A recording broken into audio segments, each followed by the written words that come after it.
السلام عليكم ورحمة الله.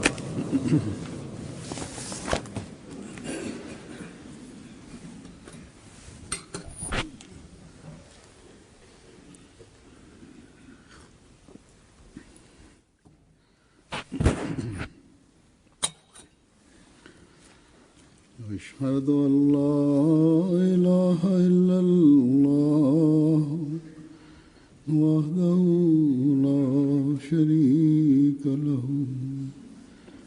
وأشهد أن محمدا عبده ورسوله أما بعد فأعوذ بالله من الشيطان الرجيم بسم الله الرحمن الرحيم الحمد لله رب العالمين الرحمن الرحيم مالك يوم الدين إياك نعبد وإياك نستعين اهدنا الصراط المستقيم صراط الذين أنعمت عليهم غير المغضوب عليهم ولا الضالين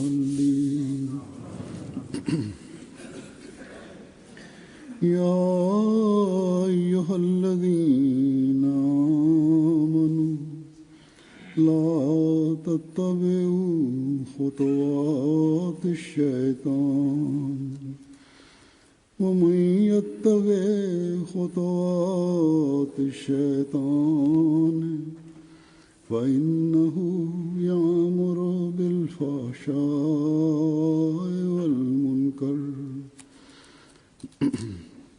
ولولا فضل الله عليكم ورحمته ما زكى منكم من أحد أبدا ولكن الله يزكي من يشاء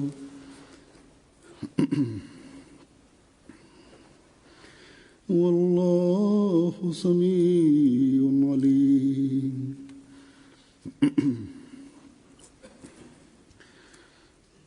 इस आयत का तर्जुमा है कि ऐ वो लोगों जो ईमान लाए हो शैतान के कदमों पर मत चलो और जो कोई शैतान Бисмиллахир-рахманир-рахим. तो वो यकीनन बेहयाई Хазур говорит: पसंदीदा बातों का हुक्म देता है. «О вы, те, которые уверовали, не следуйте по стопам сатаны. И тот, кто следует по стопам сатаны, то воистину повелевает он беспутство и порицаемое. Если бы не милость Аллаха к вам и не милосердие Его, ни один из вас никогда не очистился бы, но Аллах очищает кого угодно Ему. И Аллах всеслышащий, всезнающий». और हमेशा रहेगा. ये ऐसे ही नहीं कि उसमें कोई ताकत है हमेशा रहने की. Хазур говорит: сатана является врагом человека и будет его вечным врагом. उसे ये इख्तियार दिया था И он имеет свободу не благодаря своей силе, а благодаря тому, что Аллах предоставил ему свободу, потому что Аллах знает, что его рабы будут защищены от нападок сатаны.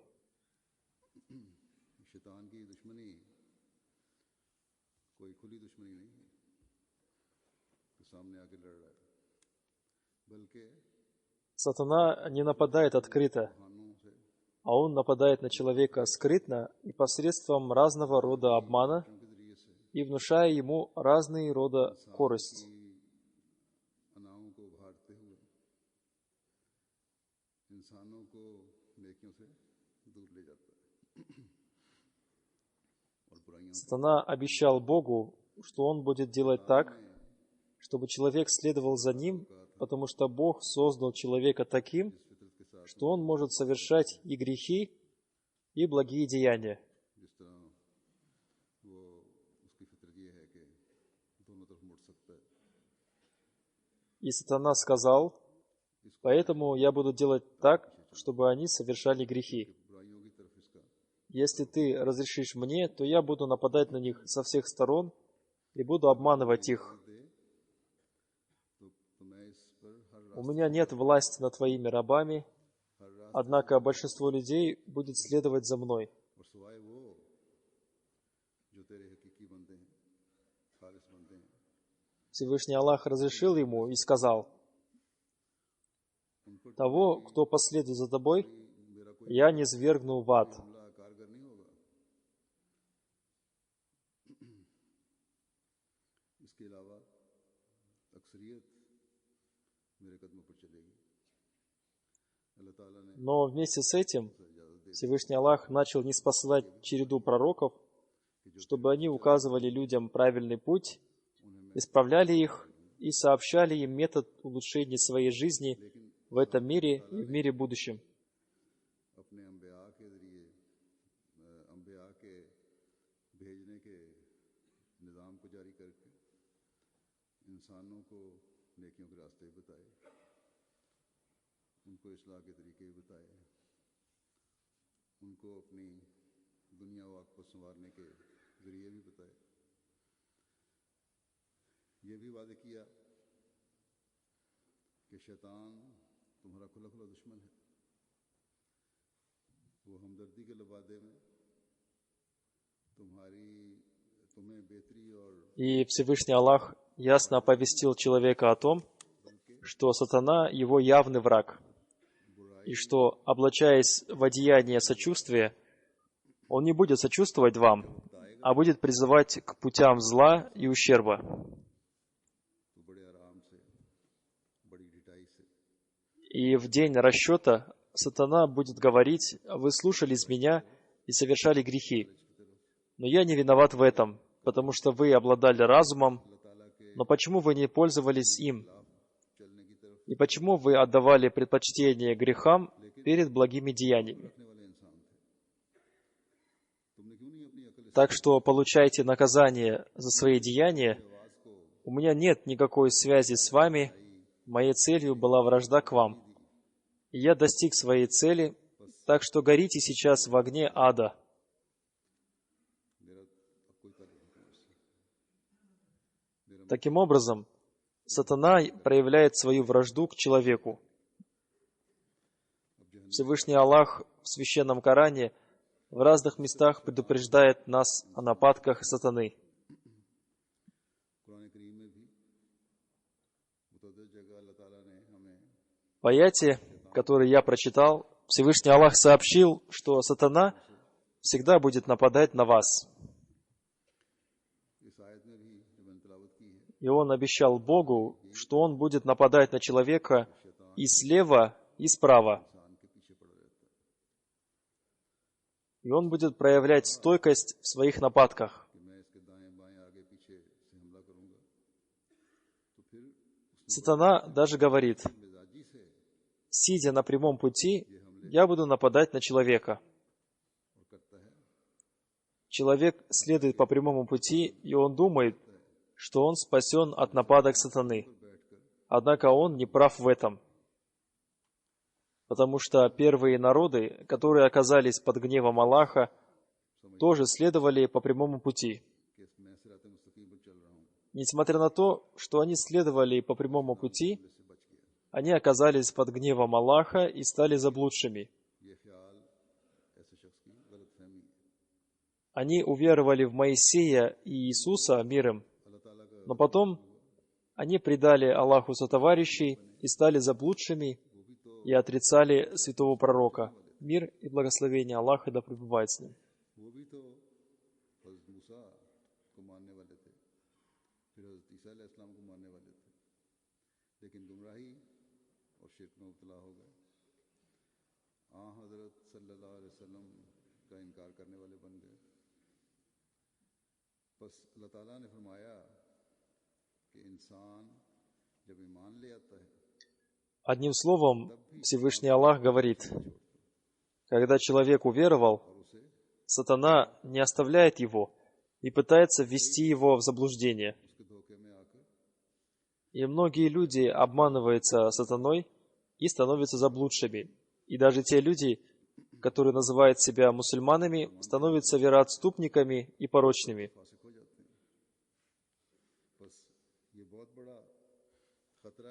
Одним словом, сатана представляет для человека очень большую опасность.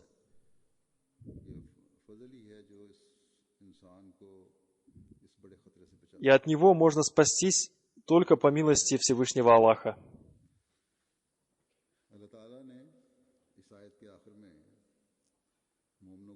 В конце этого аята, который прочитан в начале проповеди, Всевышний Аллах изрекает, что Он всеслышащий, всезнающий.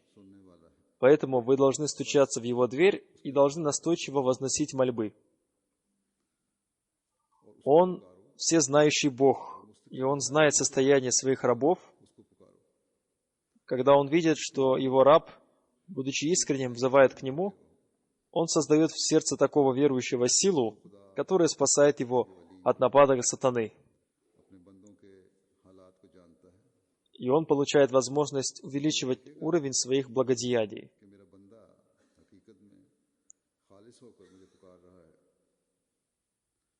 И в нем возникает сила, которая спасает его от порочных деяний.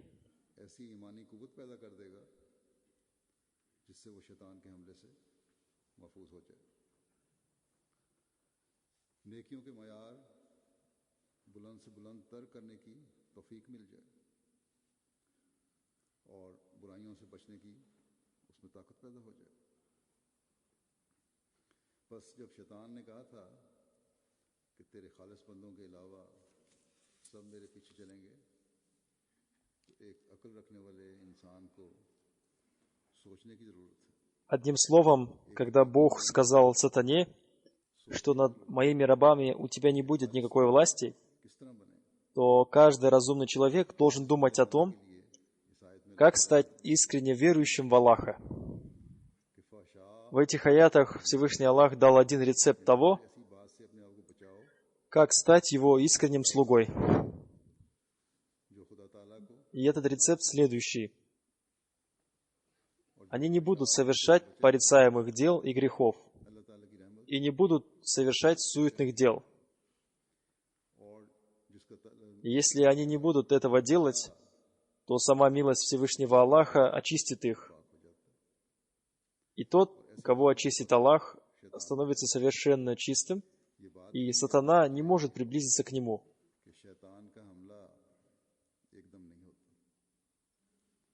Следует также помнить еще одну вещь. Сатана нападает не сразу, а постепенно. Сначала он внушает в сердце человека допустимость совершения маленьких грехов, и он внушает в сердце человека, что этот маленький грех ни к чему плохому не приводит. Но потом эти маленькие грехи приводят к большим грехам. Большими грехами является не только грабеж и убийство. Каждый грех, нарушающий спокойствие в обществе, тоже является большим грехом. Слушая сатану, человек перестает понимать, что он делает. Всевышний Аллах сказал, что если вы хотите стать чистыми и снискать Его довольство, то вы должны прилагать усилия, чтобы не следовать по стопам сатаны, и вместе с этим надо постоянно просить у Аллаха убежища от сатаны и постоянно просить у Аллаха помощи.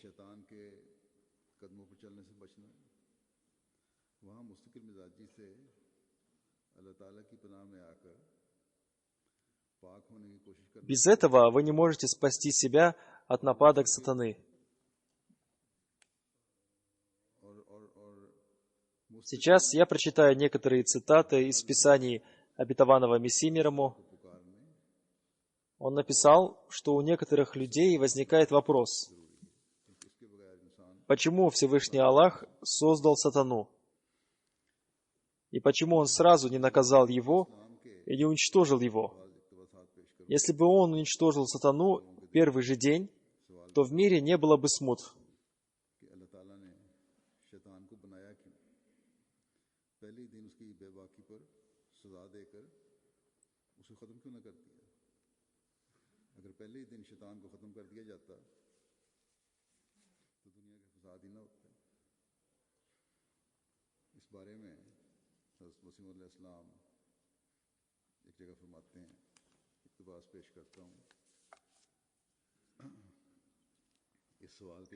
Отвечая на этот вопрос, обетованный Мессия мир ему говорит: каждому человеку придется признать, что на каждого человека оказывают действие две силы притяжения.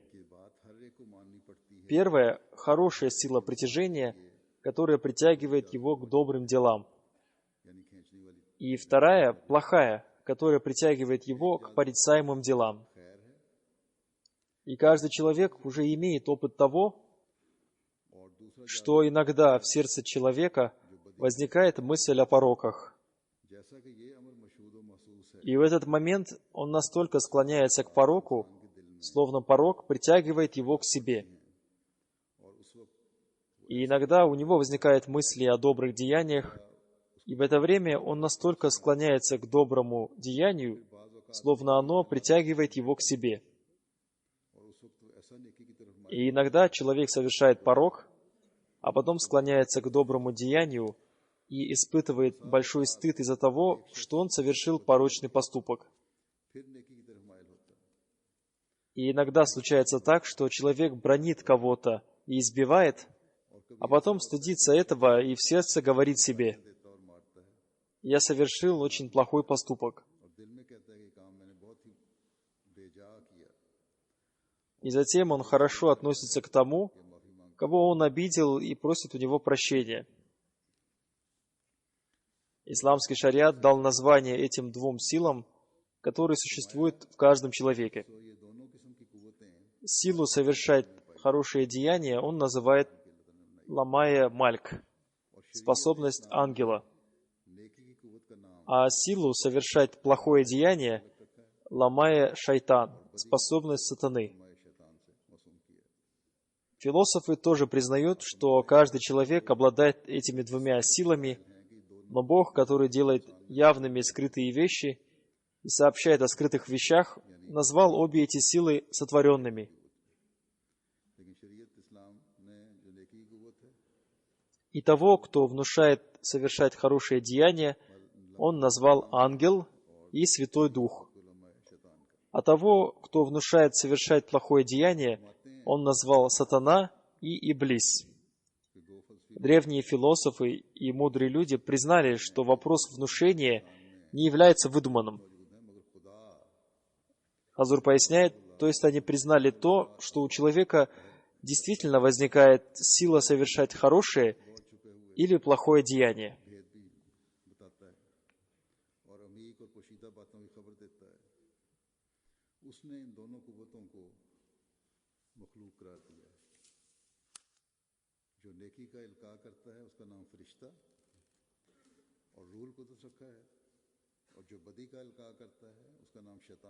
Далее обетованный Мессия мир ему изрекает: вы можете называть их двумя силами или Святым Духом и сатаной, но вы не можете отрицать их существование.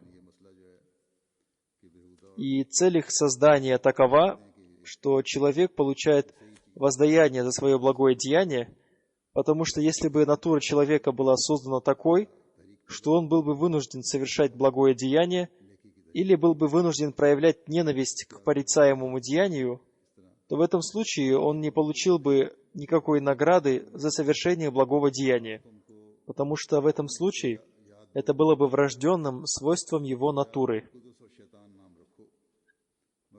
Но сейчас его натура находится под действием притяжения двух сил, и когда он подчиняется силе, притягивающей к совершению благих деяний, он получает за это награду. Несомненно, сердце человека находится под влиянием двух видов внушения, то есть внушение благого деяния и внушение порицаемого деяния. करने से तबन मुतनफर होता तो फिर इस हालत में नेक काम का एक जर्रा भी И ясно, что оба эти внушения не могут быть частью его сотворенной сущности, लेकिन इस потому что они противоречат друг другу. के दरमियान है और वो नेकी की कोशिश की इताअत करता है उसको И кроме этого, человек не имеет власти над ними. Это доказывает, что оба эти внушения происходят извне, и совершенствование человека находится в зависимости от этих двух внушений. और बदीकार का अब जाहिर है И очень удивительно, что существование этих двух сущностей, то есть ангелов и сатаны, признают книги индуизма, и огнепоклонники тоже признают их существование. आपस में इख्तिलाफ रखते हैं बदी और नेकी का आपस में इख्तिलाफ है Более того, все книги, которые пришли в этот мир от Бога, признают существование этих двух сущностей. ये फरमाया कि ये बाहम मुतजाद हैं И если у кого-то возникает возражение относительно существования этих сущностей, कि दोनों इल्का बाहर से आते हैं то это происходит по причине его невежества и предрассудков. बाहर से इंसान लेता है बच्चा В ответе на вопрос относительно сатаны необходимо также написать, что тот человек, который не прекращает дерзить и совершать порицаемые деяния, сам становится сатаной. है और अजीब बात यह है Как сказал Всевышний Аллах в одном месте, और शैतान को человек может стать сатаной. किताबें भी मानती हैं И что касается вопроса, почему Бог не наказывает сатану, वो लोग उनके कायल то ответ на этот вопрос следующий. की तरफ से दुनिया में В Священном Коране говорится, что для наказания шайтанов назначен один день. फिर एतराज करना महज जहालत और तअस्सुब है Одним словом, надо ждать этот назначенный день. इस कदर Многие шайтаны уже получили наказание посредством Божьей десницы, и многие будут наказаны. जैसा कि एक जगह खुदा ने फरमाया है कि इंसान भी शैतान बन जाया करते हैं और ये कि खुदा उनको क्यों सजा नहीं देता तो सवाल ये उठता है जब बन गए तो फिर सजा क्यों नहीं देता ऐसे लोगों को इसका जवाब यही है कि शैतान को सजा देने के लिए कुरान शरीफ में वादे का दिन मुकर्रर है बस इस वादे के दिन का के मुंतज़िर रहना चाहिए अल्लाह ताला ने फरमाया कि मैं सजा दूंगा ज़रूर दूंगा कब इस दुनिया में या В этой связи, в другом месте, относительно того, какие существуют вещи, к которым призывает сатана, и какие люди следуют по стопам сатаны, обетованный Мессия мир ему изрекает. फिर इस बात को बयान फरमाते Сатана призывает к несправедливости, к убийству, к большим надеждам, к лицемерию и высокомерию. इंसान Он призывает к этому очень ласково, и противостоять этому можно только благодаря таким высоконравственным качествам, как терпение, растворение в Аллахе и искренность веры. इस बारे में Эти качества являются теми качествами, к которым призывает Аллах. झूठ जुल्म जज्बात А с другой стороны, есть призывы сатаны. То есть человек находится между силами притяжения этих двух призывов. करता है इसके И тот, кто обладает чистой натурой, несмотря на тысячи призывов сатаны и страсти своей души, благодаря своей чистой натуре устремляется к Богу. दावत देता है तुम आओ इन बुराइयों की तरफ Азур поясняет, то есть благодаря своей чистой натуре он склоняется только к Богу и никоим образом не слушает сатану. महवियत И он обретает свой покой и наслаждение в Боге. ईमान फलाह ये अल्लाह ताला की दावतें हैं एक तरफ शैतान दावत दे रहा है दूसरी तरफ अल्लाह ताला दावत दे रहा है इन नेकियों की इंसान इन दोनों तजाजुब में पड़ा हुआ है यानी दोनों किस्म की एक कशिशें हैं खींचने वाली चीज़ें हैं इन दोनों तरफ में पड़ा हुआ है फिर जिसकी फितरत नेक है और सादत का मादा उसमें रखा हुआ है वो शैतान की हज़ारों दावतों के और जज्बात के होते हुए भी इस फितरत रशीद सादत और सलामत रवि के मादा की बरकत से अल्लाह ताला की तरफ दौड़ता है यानी जिस तरह मर्जी बुलाए फिर Далее он изрекает, सादत Каждая вещь обязательно обладает какими-то отличительными признаками. Ее невозможно будет отличить, пока у нее не будет отличительных признаков. Посмотрите, ведь врач определяет лекарство по его отличительным признакам. Если бы фиалка, хияр, шамбар и турбат не обладали определенными качествами, которые были подтверждены большим опытом, то врачи выбросили бы эти вещи подобно мусору. Также определенными признаками обладает и вера. Всевышний Аллах в своей книге неоднократно упоминает об этом. В действительности, когда вера входит в сущность человека, вместе с ней в нее входит осознание величия Бога, Его святости, великолепия и могущества. Более всего, в нее входит истинное понимание слов «Ла илаха илляллах». Нет никого достойного поклонения, кроме Аллаха.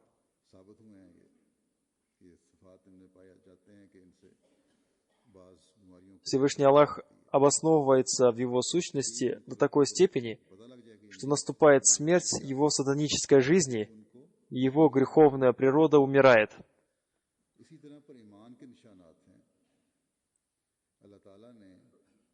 С этого момента начинается Его новая жизнь, которая называется духовной жизнью. Или можно сказать, что тот день, когда наступает смерть Его сатанической жизни, и будет первым днем Его небесного рождения, и, подобно рождению ребенка, зарождается Его духовная жизнь. А затем, рассказывая о высокомерии и о том, как сатана создает связь с человеком, обетованный Мессией мир ему изрекает: Адам тоже был тем, кто первым совершил грех. Об этом мы знаем из истории религии.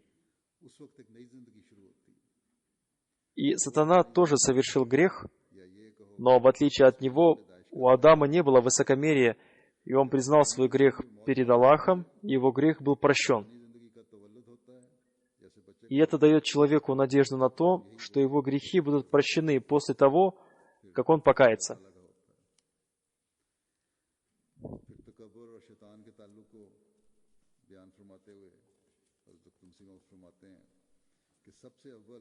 Хазур поясняет, если в человеке отсутствует высокомерие, и он покается и признает свои грехи, и попросит прощения у Аллаха, то есть надежда, что он будет прощен.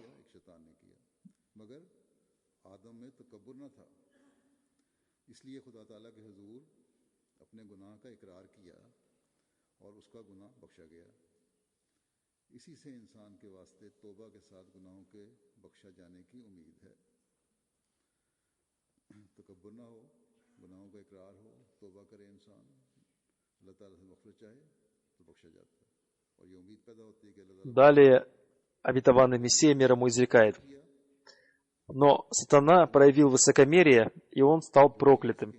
Хазур поясняет, высокомерный человек без какого-либо основания претендует на что-то, но человек не обладает такой силой, опираясь на которую он может проявлять высокомерие. Он не может достигнуть высоких вершин, он не обладает такой силой, посредством которой он может обрести каждую вещь. И в этом случае, как он может проявлять высокомерие? Далее обетованный Мессия мир ему изрекает: высокомерный человек готов претендовать на такие вещи, которыми он на самом деле не обладает. Пророки обладают многими способностями. Одной из этих способностей является то, что они уничтожают свое эго.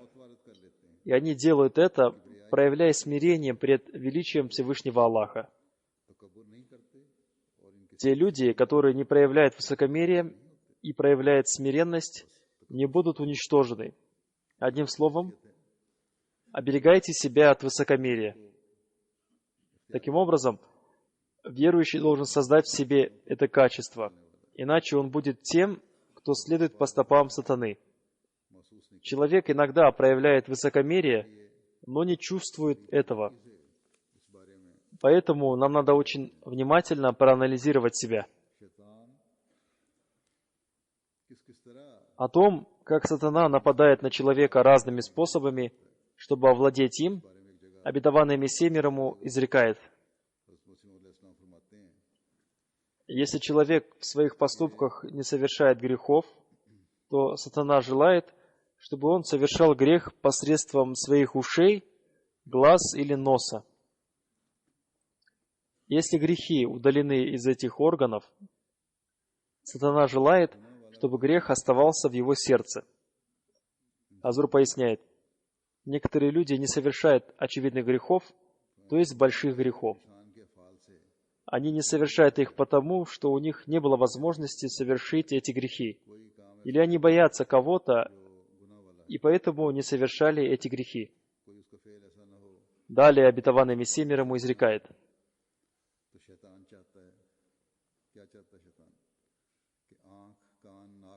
одним словом, сатана воюет до конца, но он не может властвовать над тем сердцем, в котором присутствует страх перед Всевышним Аллахом. Сатана отчаивается в таком человеке и оставляет его. Таким образом, сатана терпит поражение и удаляется от него.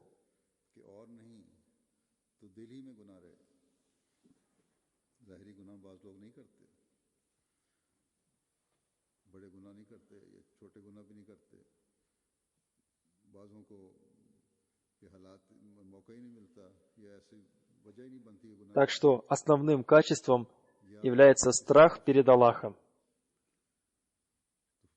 Если человек страшится Аллаха, он спасет себя от всех грехов. Например, если вор при совершении кражи увидел, что на него смотрит ребенок, он не совершает кражу. Одним словом, человек не может спасти себя от грехов, пока он не начинает думать, что Бог видит каждое его деяние.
Однажды на собрании с участием обетованного Мессии мир ему зашла речь об откровении. И было сказано, что в этом вопросе существуют трудности. В этой связи обетованный Мессия мир ему сказал: некоторые люди не могут отличить откровение Всевышнего Аллаха от внушения сатаны или внушения собственной души. И как результат, они становятся жертвой обмана. Откровение Всевышнего Аллаха содержит в себе наслаждение и величественность. Оно проникает прямо в сердце. Оно исходит из пальцев Всевышнего Аллаха, и ничто не может сравниться с ним. Оно вонзается в сердце подобно стали. Священный Коран изрекает: «Воистину возложим мы на тебя слово весомое». Слово «весомое» в этом аяте и означает это. Однако внушение сатаны и собственной души таковыми не является. Внушение сатаны и собственной души одинаковы. Человека всегда сопровождают две силы. Это сила ангелов и сила сатаны. Это подобно оковам на двух его ногах. Ангелы помогают ему совершать добрые деяния, как об этом изрекается в Священном Коране. и укрепил их духом от себя, а сатана побуждает его к совершению порицаемых деяний, как об этом изрекается в Священном Коране, который нашептывает. Эти две вещи отрицать невозможно. Темнота и свет сопровождают каждого человека. Незнание чего-то не означает, что этих вещей не существует. Кроме этого мира существует тысячи удивительных вещей. В аяте «Скажи, я прошу убежища у владыки рода человеческого» повествуется о тех внушениях, которые сатана внушает людям. Одним из самых больших внушений сатаны является неправильное внушение относительно владычества Бога. Например, видя, что богатые люди обладают большим имуществом, человек говорит, что они являются владыками, и для меня они являются всем.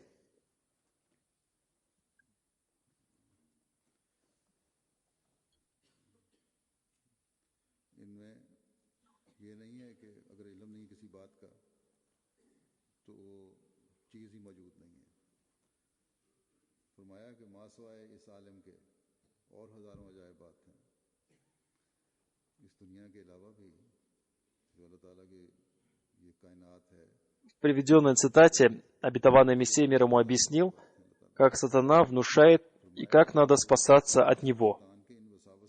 Затем, рассказывая о том, как можно обрести защиту Аллаха от сатаны, обетованный Мессия мир ему изрек: для получения защиты от сатаны надо возносить мольбы. Всевышний Аллах изрек это в связи с тем, чтобы люди пришли под защиту истинного владыки. Человек пребывает в мыслях о том, что мирские повелители и цари обладают абсолютной властью. В связи с этим Бог изрек: царя рода человеческого. И результатом такого самовнушения людей является то, что они начинают приравнивать сотворенные вещи к Богу. Они надеются на них и страшатся их. Поэтому Бог изрек Бога рода человеческого. Это и есть три вида внушения, и для их удаления существует три вида защиты. Их внушает тот ханнас, скрывающийся искуситель, то есть сатана, который в Торе на языке иврит был назван Нахашем, и он был тем, кто приходил к Еве.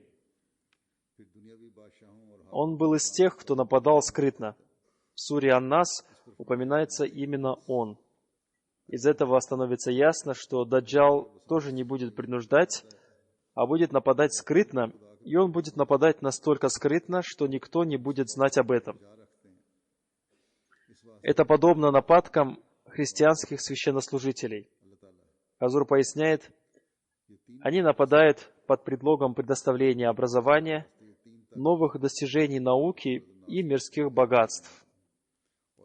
И в этом участвуют в настоящее время великие державы и крупные организации, а также некоторые организации по защите прав человека. Они говорят: посмотрите, ваша религия возлагает на вас такие-то ограничения, но человек имеет право на полную свободу. Такого рода вещи они постепенно внушают в сердца людей, и сейчас этим занимаются женские организации, защищающие права женщин, и другие правозащитные организации. И таким образом они пытаются отдалить человека от религии. Каждый мусульманин Ахмади должен понимать, как и где сатана и сила Даджала совершает на них нападение.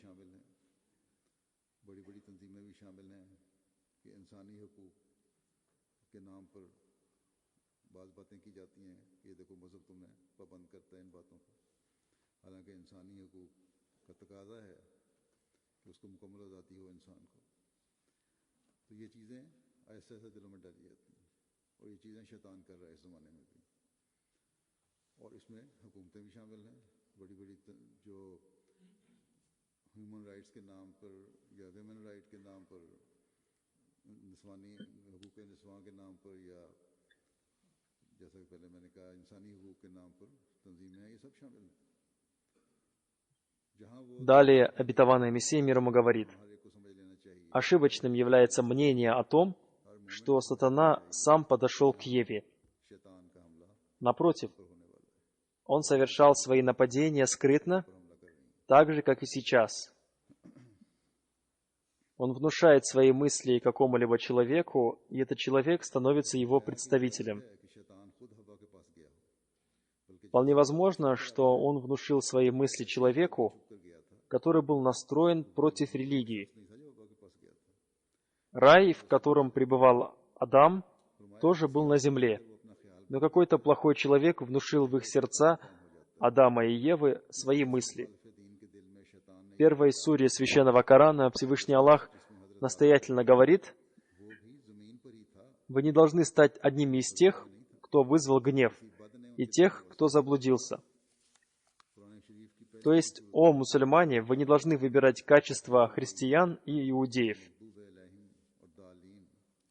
Из этого исходит пророчество о том, что некоторые мусульмане будут так поступать.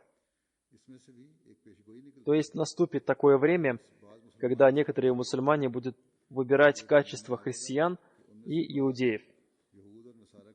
Ибо повеления всегда даются относительно таких вещей, против которых в будущем будут поступать некоторые люди.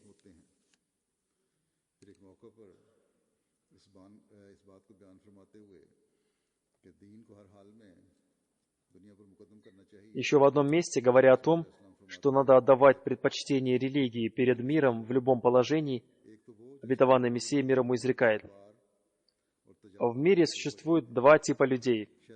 Первый — это те, кто, приняв ислам, погружается в мирские дела и торговлю. Сатана овладевает ими. Я не имею в виду, что вам не следует заниматься торговлей. Сподвижники святого пророка, мир и благословение Аллаха да пребывает с ним, тоже занимались торговлей. Однако они всегда отдавали предпочтение религии перед миром. Они приняли ислам и обрели истинные знания ислама, которые наполнили их сердца убежденностью. По этой причине они никогда не испытывали колебаний в любой сфере жизни при нападках сатаны. Никакое обстоятельство не могло удержать их от высказывания и проявления истины. Этим я хочу сказать, что сатана одерживает победу и овладевает теми людьми, которые становятся рабами этого мира и поклоняются этому миру. Ко второму типу людей относятся к те, кто беспокоится о развитии религии. Эта группа людей называется группой Всевышнего Аллаха. Они одерживают победу над сатаной и его войском. Посредством торговли увеличивается имущество. Поэтому Всевышний Аллах назвал поиск знаний и желание развивать религию торговлей. В этой связи Всевышний Аллах изрекает: «Указать ли мне вам на сделку, которая спасет вас от кары мучительной?» Так что нам следует заниматься такой торговлей и идти по такому пути, к которому призывает имам времени, посланник Аллаха, обетованный Мессия и обещанный Махди мир ему, и мы должны спасти себя от следования по стопам сатаны и должны спасти себя от мучительной кары Всевышнего Аллаха.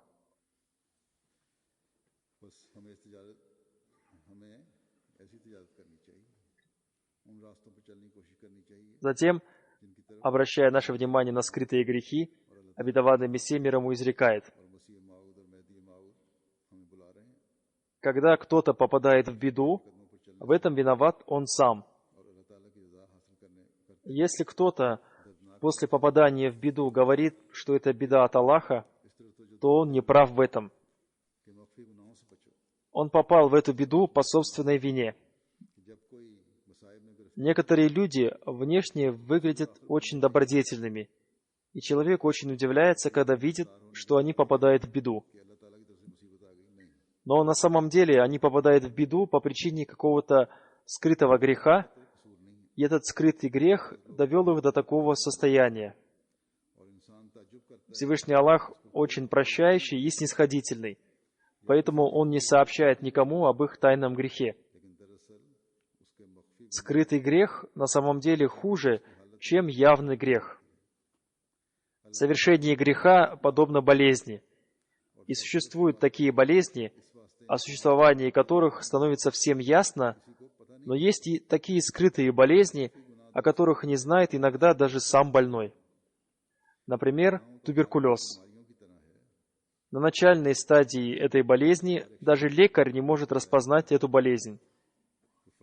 И ему становится это ясно только тогда, когда болезнь уже принимает угрожающий вид. Хазур поясняет, о некоторых болезнях человек узнает только тогда, когда болезнь доходит до своей последней стадии. Например, иногда человек, болеющий раком, внешне выглядит нормально, но неожиданно он узнает, что его болезнь находится на последней стадии, и она стала неизлечимой. И человек умирает в течение нескольких месяцев.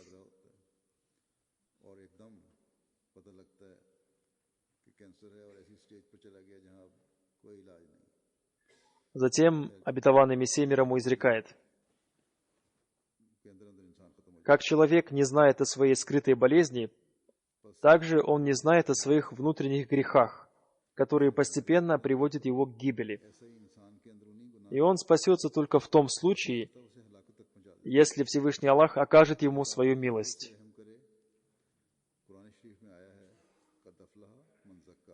В Священном Коране сказано: «Воистину преуспел тот, кто очистил ее, душу».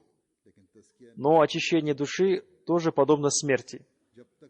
Пока человек не оставит все низкие нравственные качества, он не достигает очищения души. Хазур поясняет, надо оставить все низкие нравственные качества, к которым призывает сатана. Он призывает к совершению порицаемых деяний и к беспутству. Беспутством является каждая вещь, которая не по нраву Всевышнему Аллаху. В каждом человеке есть какая-то часть от зла, и это является его сатаной. И пока он не убьет его, он не станет успешным. Как я уже сказал, мы нуждаемся в защите Аллаха, и мы должны анализировать себя. О том, как надо убить в себе сатану, обетованный Мессия мир ему в одном месте изрекает: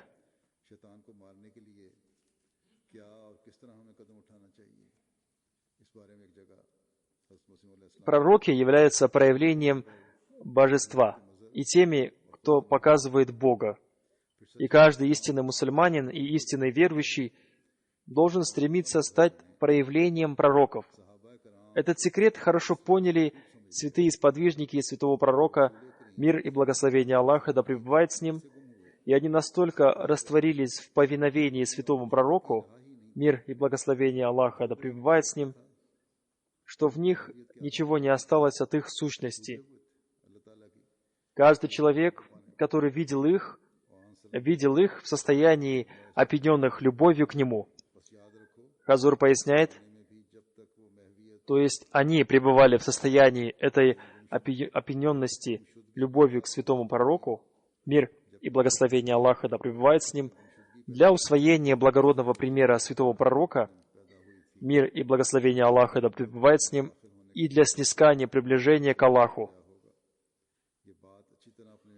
Обетованный Мессия мир ему изрекает: помните, когда в вас будет та опьяненность любовью и повиновение, которое было в сподвижниках, тогда вы станете правдивы в том, что вы стали моими истинными последователями. Хорошо запомните, что до тех пор, пока Аллах не обосновался в вас и Его признаки не проявляются в вас, вы будете находиться под властью сатаны. Пусть Всевышний Аллах даст нам возможность стать искренними перед Аллахом, чтобы мы спасли себя от всякого порицаемого деяния и беспутства и от всякого высокомерия. Всегда стремитесь к очищению своей души, чтобы стать наследниками милости Всевышнего Аллаха. Мы всегда должны уповать на Всевышнего Аллаха, нашего Владыки. И пусть наше сердце всегда пребывает в Его власти. И пусть Он всегда будет нашим божеством, И пусть мы всегда будем взывающими к Нему для спасения себя от следования по стопам сатаны. Пусть Всевышний Аллах даст нам возможность сделать все это.